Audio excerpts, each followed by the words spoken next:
Hello, gamers. Once again, it is Cuddlepunk here, back with another interview.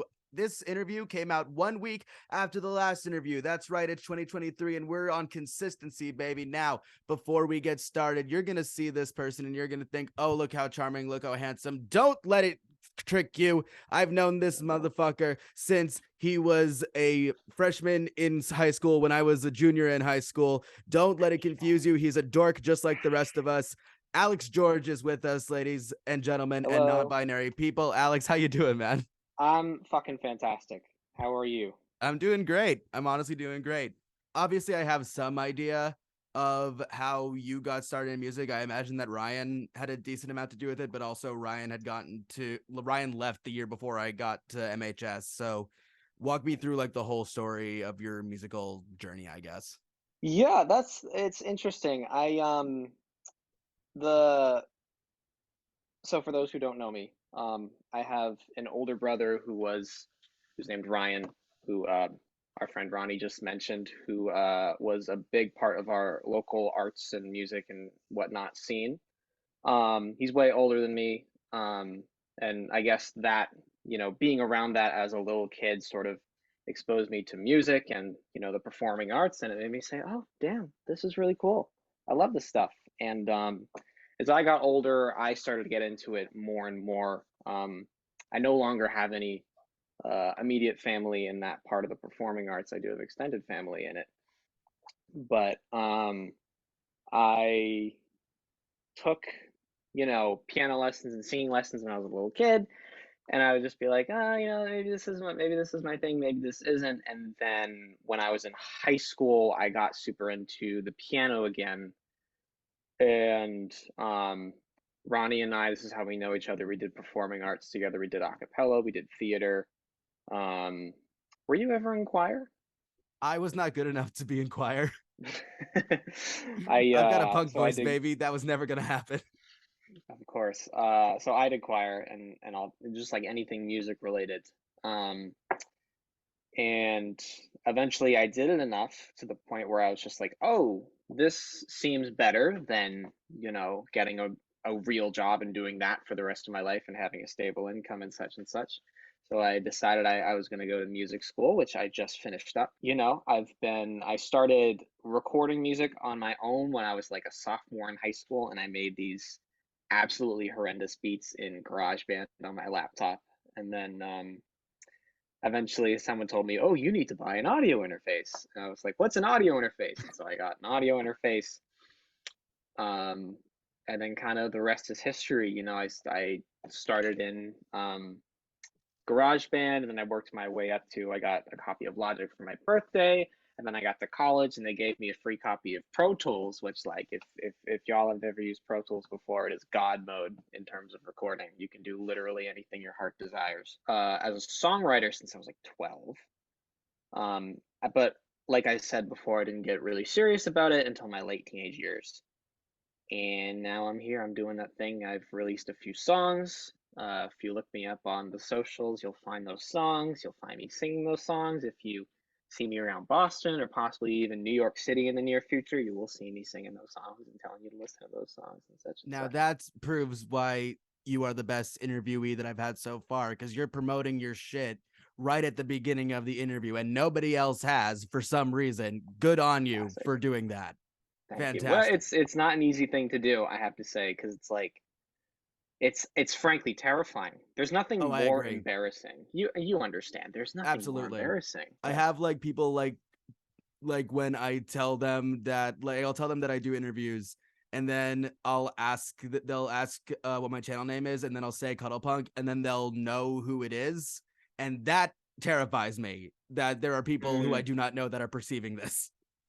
That I 1,000% agree. I have the same like my as a performer, I go by Alex George, which is just my first and middle name. But for the entirety of my life up until now, everybody knew me as Alex Henrik. They didn't know me as just Alex or Henrik. It was always Alex Henrik, like it was always a full name. And taking control of that perception is like really fucking scary. Yeah, yeah, it You know what I is. mean? Because what if? Because I don't want to be like doing my sexy cool singer thing, and someone sees a video on their phone, they go, I know this guy. That's not him, Like that's Alex Henrik. That intro that I gave is I'm a little bit regretting it now that I know that that's like the big Oh no, don't regret it at all. I think it's just part of what it is.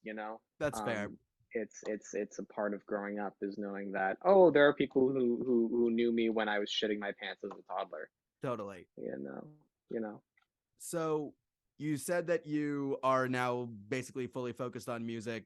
When did you decide that that was what you were going to be focusing on? Because you were doing like community theater outside of school, like about the same time that I was.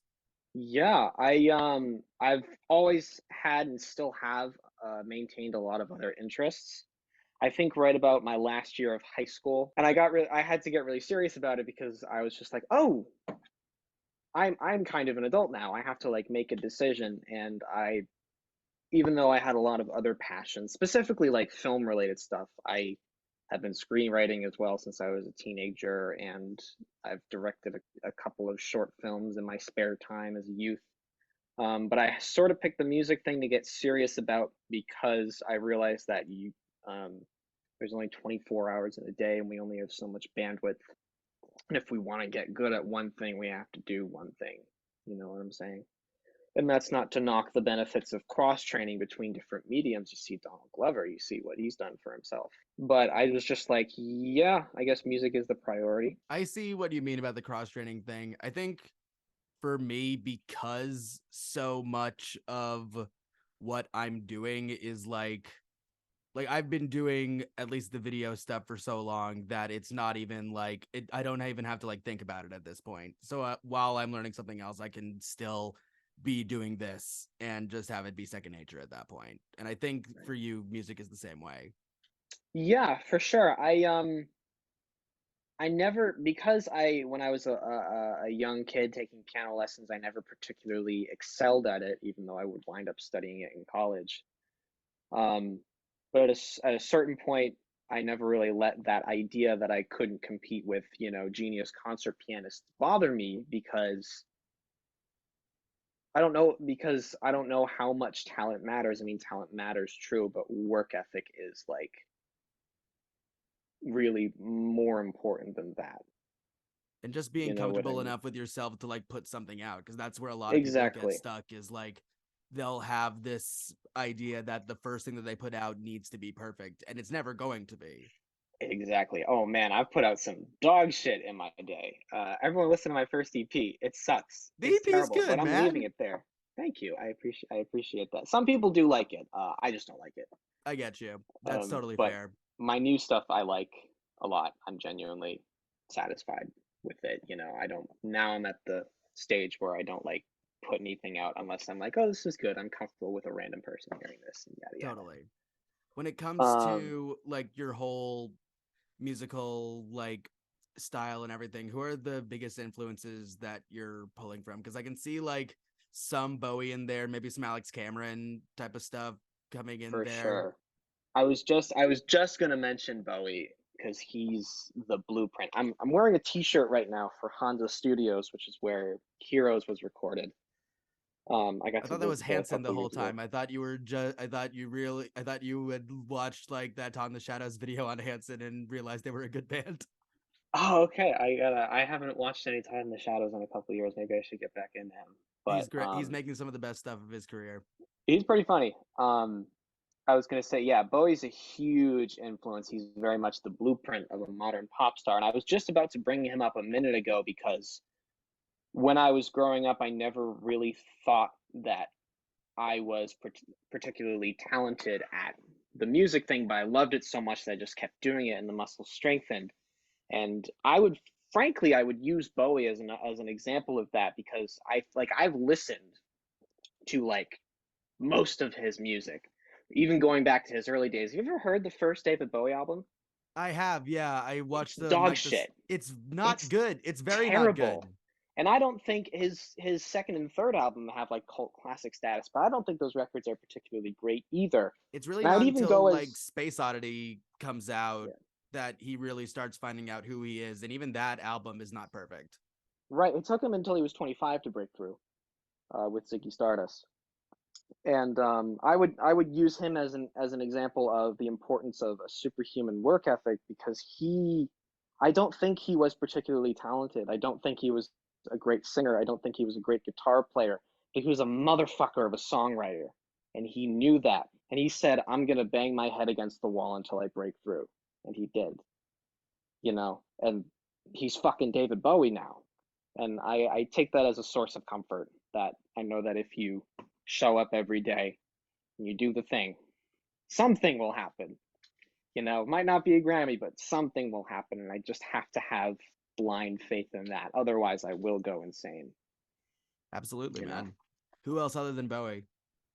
I would say Prince as well, a huge influence in that, like, that contemporary art pop realm.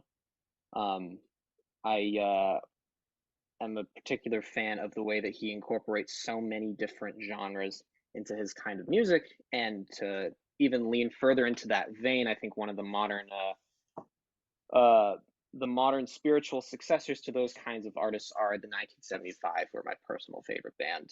Um, I'm have you wearing a heard the new 1970. record? I have. I'm wearing a 1975 shirt under this right now. Oh, It perfect. took me a while to get into the newest one because I love Hmm. Bleachers. Me too.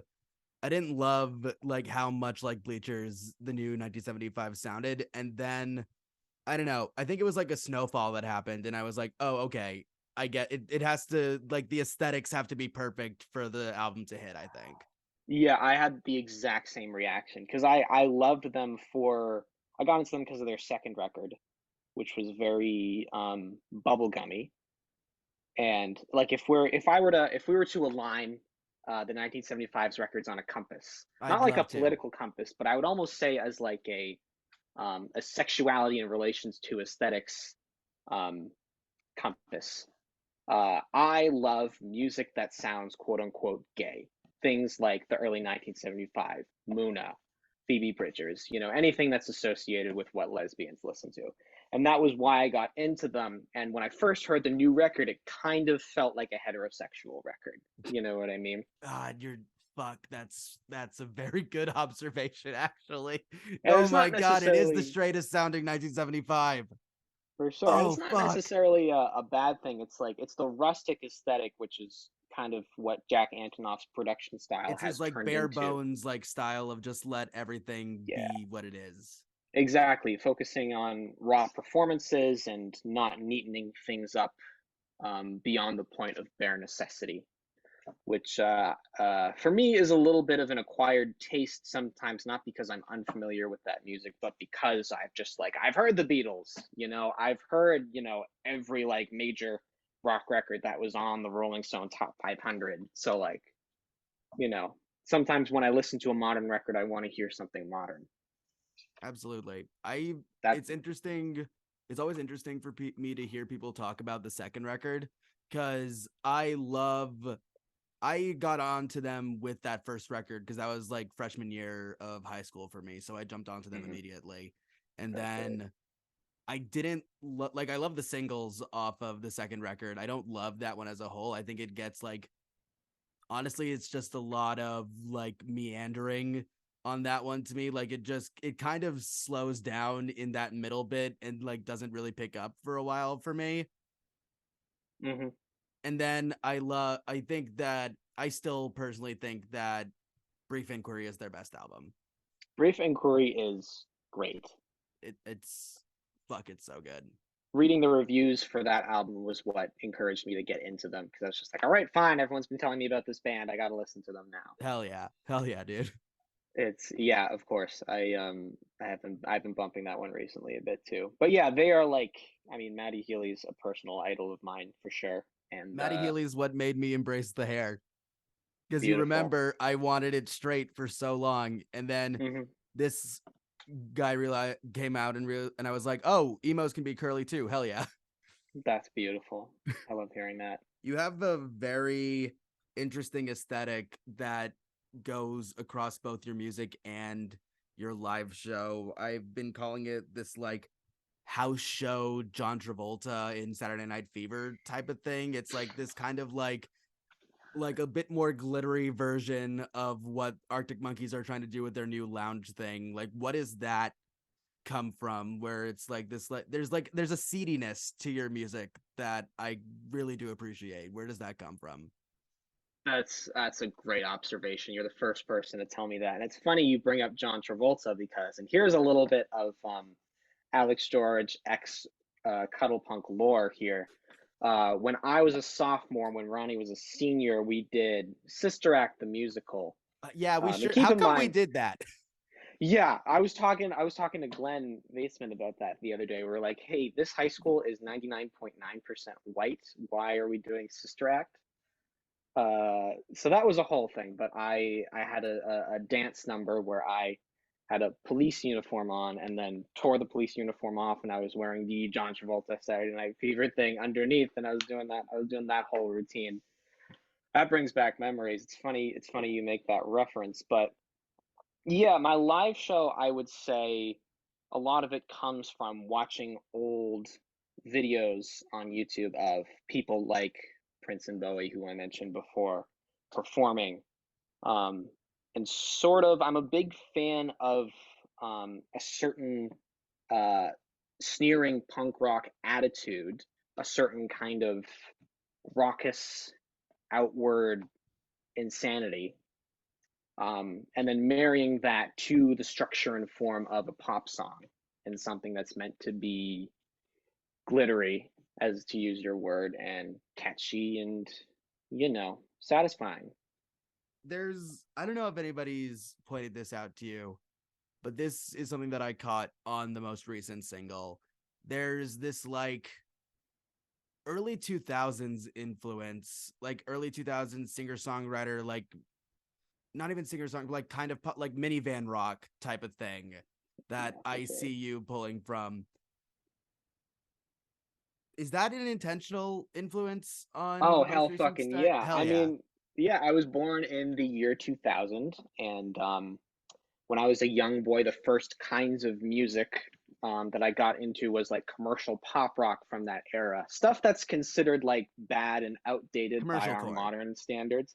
Yeah, commercial core. Like when I was a youngster, and even now they still have a special place in my heart. I was into bands like Maroon 5 and The Script and, things that were like just huge and all over the radio and were, had these pulled a lot from like the Police and some of that new wave, but mingled it with, and to an extent, I feel like I didn't understand some of this recently, but Sorry, like one even, second. I've got a hello, who's problem here. this? This is Wyatt. He's a little Oh, bastard. hi, Wyatt. I got him a month ago. I was not expecting him to be this baby. He is so fucking baby, Alex. Oh my god, why are you biting me? I love Continue. him. I'm gonna be jingling this. No, you're so good. But yeah, when I was 5 years old, my very first pop idol was Keith Urban. Um, Somewhat embarrassing now. I don't really listen to You that know kind of what? I music can see anymore, that a but little bit, I don't actually. see I don't see why not. I was a 5 year old. I saw a handsome guy playing a guitar, and I said, "Yeah, that's the shit. That's who I want to be." And yeah, that's that. So yeah, I am. That's me, sort of tipping my hat to that era because it was very formative for me. Hell yeah, man. That's everything I've got for you, Alex. It was so great to be able to catch up and talk with you again. Where can people find you? You can find me on most social media platforms on Instagram and the TikTok. I am alexgeorge.exe. I post a lot there. I'm also on Twitter at fuckAlexDude. My Twitter is hilarious. Nobody follows me though. Although everybody thinks their Twitter is hilarious, don't they? But yeah, follow me on Spotify, Apple Music, whatever streaming service you prefer. I'm also on Bandcamp and all that shit. And come to a live show in the future. In March, I got 3 dates in New York. I'm going to be playing, write this down, Auto Shrunken Head on March the 10th in Greenwich Village. And then I'm going to be playing Heaven Can Wait on March the 24th, also in the Village. And I'm going to be at Rockwood Music Hall on March the 25th. So, write those dates down, write them on your arm, get them tattooed on there if you will. Come check them out. Absolutely go see Alex live. You check his Instagram. You will want to see a show just off of the clips. I'm gonna leave. Do you have a link tree? I certainly do. I'm going to leave the link tree in the description of this video. Also down there, you can find my link tree. And while you're down there, why not leave a like? Why not subscribe? Why not hit the bell to find out when I make new videos? And why not, of course, leave a comment down below telling me who you want to see me interview next. Hey, it's getting a little bit easier. Alex, thank you so much for being here, man. This was great. Thank you, I'll talk Ronnie. to you soon. You too.